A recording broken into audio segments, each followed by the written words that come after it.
everyone, happy Friday, and I hope you're all getting ready for Christmas, just about 2 weeks to go. But today I thought I'd bring it outside again. It's a little bit cooler than last week, so I'm all bundled up. But I want to talk a little bit today about morning routine. You know, I think one of the important things, especially as we get into something like a holiday season, is that if we stick with a few of our basics of what we know, it can make that time a little bit less stressful. So today I wanted to share a little bit of what I do for my morning routine. Now, I haven't always been this way because for about 15 plus years of my life, I was a shift worker. I worked in the emergency department, so days and night, it didn't seem to make a whole lot of difference to me. And then when I stopped working nights, I think it was 2017, 2018, I said, what does my body use? What do I do naturally? Am I a night owl or am I a morning person? And I realized then that I was a morning person. And since that time, I've kind of honed in more and more to my natural rhythms and my natural schedule. And so this is what I do. So for me, my morning wake time is usually between 5:05 and 5:15. Now, I don't set a clock because my body, I think now has adapted into its natural rhythms. And we'll talk about this whole circadian balance of the body. So I get up on my own. And so the first thing I do when I lay there in bed and I'm getting ready to get out of bed is I take a moment just as my feet hit the ground to be thankful. So this was a tip I heard years ago. So as my feet hit the ground, and this time of year I'm going into my fluffy slippers, but I say I am thankful. I put my hands on my heart and I have gratitude for the breath of life. And this is how I began each and every day, with a little bit of thankfulness. And then of course I'm off to the bathroom, like so many of us are. And then the other habit that I've picked up over the past year or so is actually brushing my teeth first thing in the morning. So a lot of you may think, oh, well, we need to brush our teeth, after we eat. But in the morning is like the key time, because we know that our oral health, so the bacteria that live in our mouth, they can influence our mind and brain, linked to Alzheimer's, can be linked to gut issues. So in the morning, I actually brush my teeth, and I use also a little water, a pick, to clean my teeth in the morning, and then I use a tongue scraper. Now, this is only in the last 6 months that I've started tongue scraping. And for some of you, you might have never heard about it before, but it's a little device. It's like bigger than a toothbrush, and it goes over the surface of the mouth, because we know that a lot of bacteria build up in the mouth at nighttime. And one of the key important times to get at them is first thing in the morning. A key reason for this as well is these bacteria, if this film starts to build up on your tongue, it can actually influence something called nitric oxide production. And nitric oxide is what dilates our blood vessels, but in the end, it actually gives us energy. So tongue scraping first thing in the morning, along with brushing your teeth, is super important. And then I typically will have a glass of water, and then I get ready to go right into my meditation. So meditation's been something that I've been doing for 12 years. It truly has changed my life.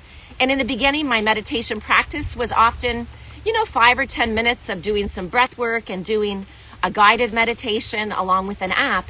But through the years, this has really expanded. So I typically will meditate between 20 and 40 minutes in the morning. And I have a great little spot in my house, a meditation cushion, and I make it a bit of a ritual as well. Because for me, when I start the day with these small little rituals, it really helps to predict the outcome of the rest of my day. And my meditation is something that I don't miss. Even if there's days I only do it for 5 minutes, I still always do my meditation. And so for me, I light some candles. I usually burn some incense. And then I have a bell, a Tibetan bell that I picked up when I was abroad in the Himalayas, and I like to ring the bell, and then I move into my meditation. So, and of course, with my meditation, I'm generally setting an intention for how I want my day to become. So for example, if I have a big event on, I will set the intention that the event goes on very easily. I've been running a women's group lately, so I set the intention that I will be inspired to give the right words in this women's group that I'm part of.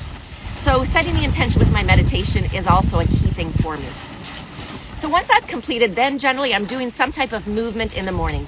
Now this can really vary. So this time of year, it's pretty cold. So I'm not always outside first thing in the morning.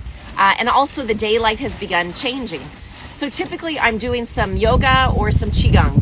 And my favorite yoga to do is yoga with Adriene. If you've never tried her, She is such a genuine, sweet individual. She's got a lot of free things on YouTube to watch. And my Qigong teacher is Lee Holden, if you want to check out some of his work. I started doing Qigong, it's been 10 years now, and Qigong really has been transformational for me, both in terms of my breath and really helping to focus on lengthening my breath, really opening up my lungs, but also directing my energy. So that's usually how I'll start, or the other is my 7-minute workout. So those are the three things that I would try in the morning. Now, again, depending on when the sunlight comes, I will often try to move outside then in the morning. So what's really important for me is trying to get the morning sunshine. So we know that the sun's rays, especially just as it's crossing the horizon, it's very good for our body on many different levels that I'll get into. But for me, I really find that I'm impacted if I'm missing those sun rays. I was really lucky in Bermuda. I lived on the beach and the sunset was right out, the sunrise was right out my window. And actually where I'm living in Canada now as well, just here off to my east is I do get a beautiful sunrise as well. It's just that with the temperatures, I'm not always out here in the morning. But just to let you know, earlier this week in Canada, we did have quite a bit of snow. So I came out in the morning, I was actually doing, in my snow pants and my jacket, I was doing my Qigong down here by the water, and I did my exercise. I was doing sprints up the hill in the snow. So it doesn't matter where you are, whether I can have my Bermuda sunshine or my New Brunswick sunshine, but we can get outside in the morning, but to do some type of movement. And then the other thing that I would do in the morning is I do my journaling. So in my journal, again, this can be a 5-minute journal or sometimes it's a 30-minute journal. But what I want to have in my journal is, again, focusing on what my intention is for the day or gratitude. You know, sometimes just being thankful, because what I found in my life, because I've been journaling for many years, actually I started when I was a little girl, when I was 12, and I found my own old scribbler. But then I really got back into it in my 30s and definitely in my 40s. And now I'm at 53 and I journal on a very regular basis. And it seems that the times in my life that I've had things flowing quite smoothly has been the times that I've been journaling on a regular basis.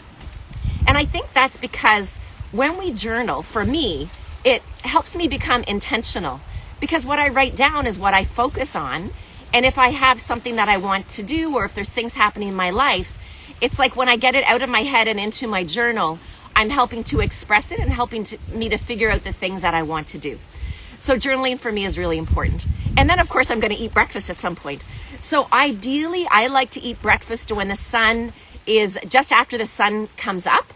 But here now in New Brunswick, the sun rose today at 7:58.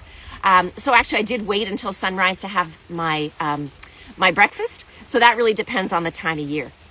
But I wanted to talk about, as you know, why I'm speaking on morning routine is that, again, it helps us to focus our day, but it also goes along with this whole concept of chronobiology.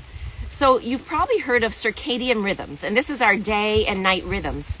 And you know, for years, of course, we know it. The sun rises and the sun goes to sleep, right? But we know now through chronobiology how much it impacts our human health.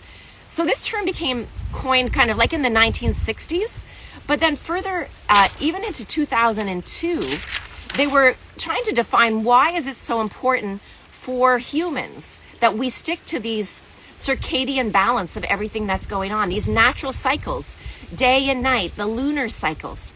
And they identified something called melanopsin, which is in our body, that's very sensitive to light.